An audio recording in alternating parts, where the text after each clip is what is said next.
Let us now focus on Bernstein's theory. Bernstein talks about code, which really is a regulatory mechanism that determines what happens where. And in education, he talks of two things: curriculum and pedagogy. Who decides on the curriculum for a given subject in a given grade level, and who decides on the teaching skills? So, the first one, the curriculum, is pretty simple. A group of experts get together and they put the curriculum together. Then another group of experts gets together and transfers that curriculum into textbooks. And then teachers teach. So, with the same textbook, different teachers will teach differently simply because they are different human beings. And there's nothing wrong with that. As long as the pedagogy is teaching skills, teaching methods, teaching strategies, teaching approaches are varied. They can't be the same every day because you will simply bore the students to death. And that's not what we want in our classrooms. So, curriculum defines what counts as valid knowledge. Some group of individuals sitting in a room decide for class 1, this is important for English. For class 2, this is important. For class 3. And then they show the progression. How do you move from class 1 to 2 to 3 to 10 in English, math, science, Urdu, history, geography, etc., etc., etc. So, what counts as valid knowledge, needed knowledge? Pedagogy counts as what helps in the transmission of knowledge. Okay, I have the textbook now in my hand. I could read it, I could have the students read it, and that's it. But that is not going to help transfer knowledge.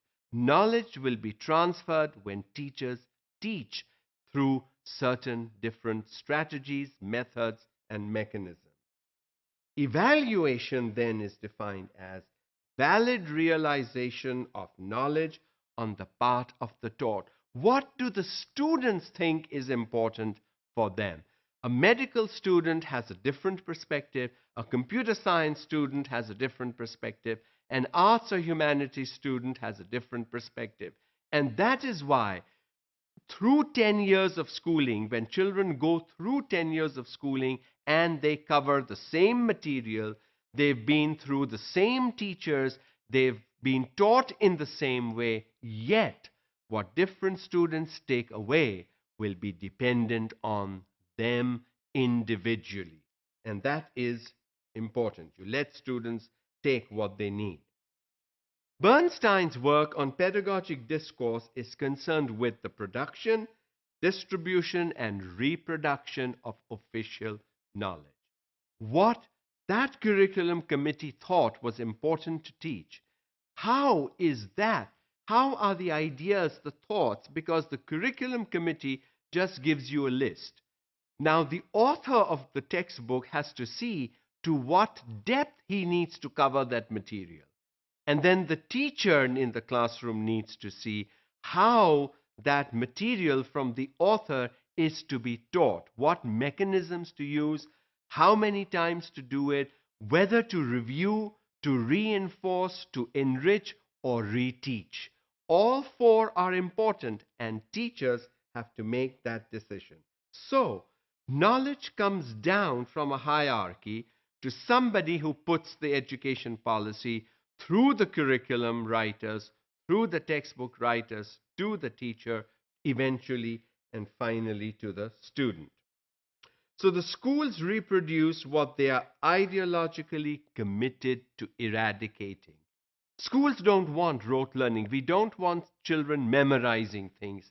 But unfortunately, that is what schools do. Because when you have 30, 40, 50 students in a class, that's the easiest thing to do. Read and learn by heart.